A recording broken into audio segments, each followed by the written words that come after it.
Forget the clean, standard issue story. On real fronts, weapons broke, ammo vanished, and units fought with whatever still ran. A drum magazine that didn't freeze. A machine gun with a spare barrel but no spare belts. A pistol taken off a corpse because your own holster was empty. Regulations existed. Paper was patient. Combat wasn't. So armies and partisans captured, copied, remarked, and sometimes rechambered enemy kit because the alternative was going quiet at the worst moment. These are the 7 captured weapons that turned the tide of World War II. Number 7. Wehrmacht use of PPSH-41. Turning Soviet firepower against its makers. German small arms doctrine didn't love improvisation. Ammunition types were supposed to be controlled, weapons recorded, and supply kept predictable, especially in infantry units that already carried Kar 98K rifles, MP40s, and MG34 or MG42 belts. In theory, a Soviet 7.62 x 25 mm submachine gun was a logistics problem, not a solution. On the Eastern Front, theory collided with winter and distance. The PPSH-41 kept running when mud and ice punished tighter mechanisms. It was simple, it hit fast, and it came in piles after encirclements and overrun positions. Germans used them as is when captured ammo was plentiful, then sometimes converted them to 9 x 19 mm so they could feed from German stocks. The common field conversion used a replacement barrel and a magazine adapter to accept MP40 box magazines, and German designations like MP41R and MP717R show the practice was at least recognized. It could work brilliantly in close-terrain trenches, villages, forests where volume beat elegance. It could also backfire fast. Wrong ammo, a poorly fitted adapter, or no spare parts meant stoppages at point-blank range, and a distinctive PPSH burst could draw fire from both sides if identification failed. Number 6. Soviet reuse of captured POK-36R guns. The Nazi guns that protected Soviet soldiers. The Red Army preferred standard calibers and centralized repair. Anti-tank units were supposed to fight with Soviet pattern guns, Soviet sights, and Soviet ammunition allocations. Mixing in foreign tubes and optics complicated everything from training to spare parts, and artillery commanders hated surprises. But 1941 and early 1942 were full of surprises. When German anti-tank guns were captured intact, sometimes abandoned during retreats or after Soviet counterattacks, some were pressed back into service because a gun today beat a request for tomorrow. Soviet workshops could improvise mounts, repaint markings, and re-zero sights to match local practice. The R label on German paperwork for captured Soviet gear has a mirror image logic on the Soviet side. Captured weapons became tools, not trophies. The payoff was immediate.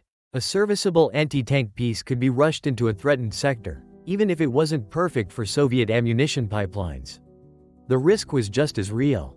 Captured guns could arrive without proper firing tables, without correct ammunition, or with worn recoil systems that Soviet crews didn't yet understand. In some cases, crews got a functioning stopgap and held a road. In other cases, they lost precious minutes to misfires, wrong rounds, or a cracked part nobody could replace. Number 5. Allied adoption of MG34 40 seconds. Firing German innovation back at them. US and British doctrine pushed standardization hard. If you were an infantry platoon, you were expected to feed your automatic weapons with the right ammunition, the right links or magazines, and the right spare parts. Captured guns were usually supposed to be turned in for intelligence, not redistributed into the line. Then units hit moments where doctrine didn't have an answer. A German MG34 or MG42 came with a brutal advantage. Dense, controllable fire. Especially with a trained crew and spare barrel discipline.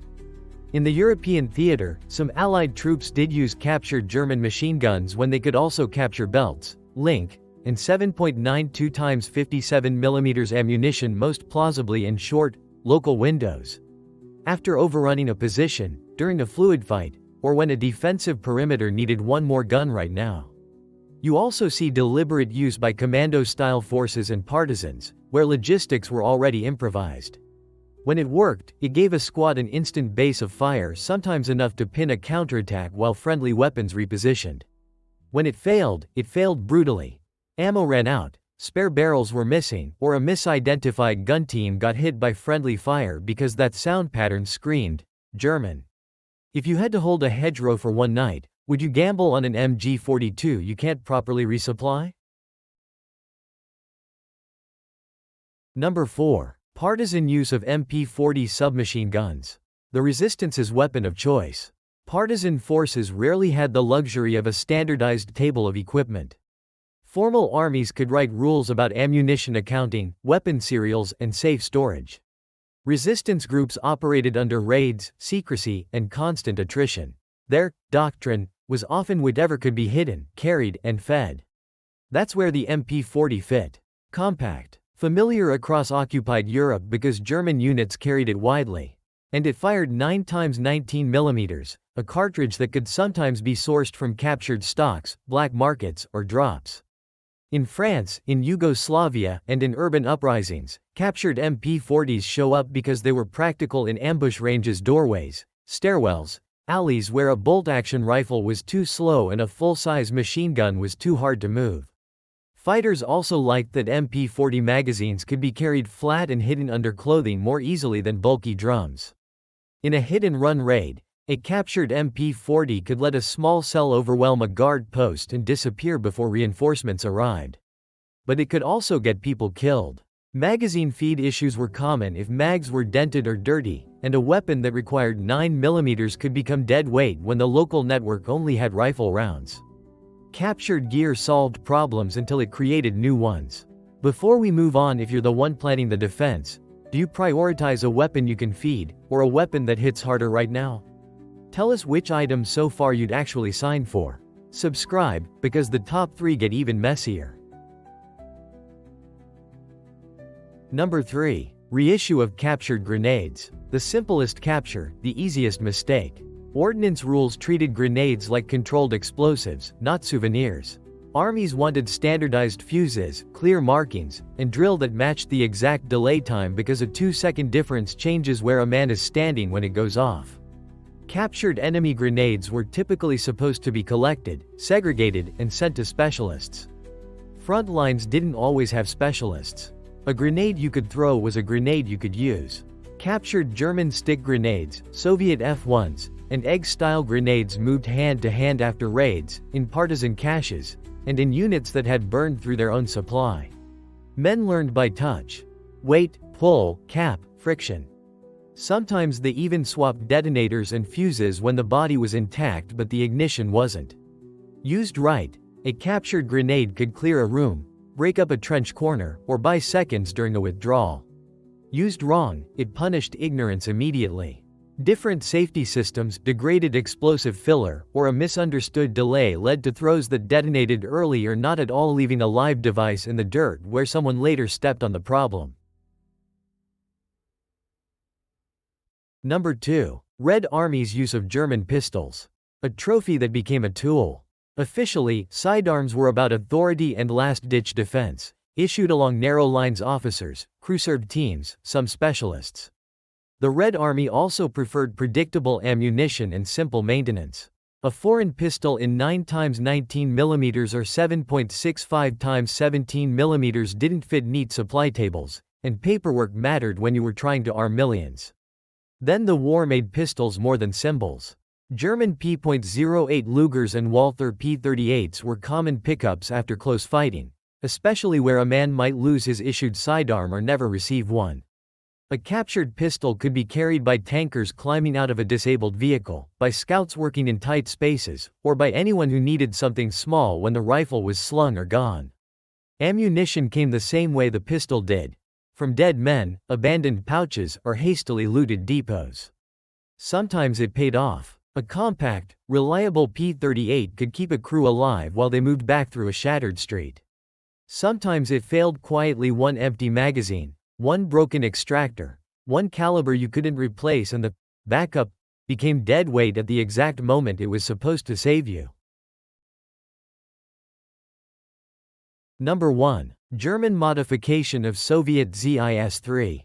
When capture turns into production, a divisional gun is supposed to live inside a system, tables for range, sights matched to ammunition, trained crews, and a pipeline of spare parts. Germany already had its own 7.5 cm field and anti-tank pieces, and introducing a Soviet 76.2 mm gun meant adding another caliber to a stressed logistics machine. But the ZIS-3 wasn't just any capture. It was light enough to move, rugged enough to survive, and plentiful enough to matter. When Germans overran depots or took guns intact, they didn't always stop at using them as is. Some were reworked to fire German 7.5 cm ammunition, most famously by rechambering and fitting a new barrel or liner depending on the program and period. It wasn't romance, it was accounting. Captured carriages and recoil systems were faster than building from scratch. In the best cases, these conversions gave German units a serviceable anti-tank gun without waiting on factories useful in static sectors and emergency re-equipment.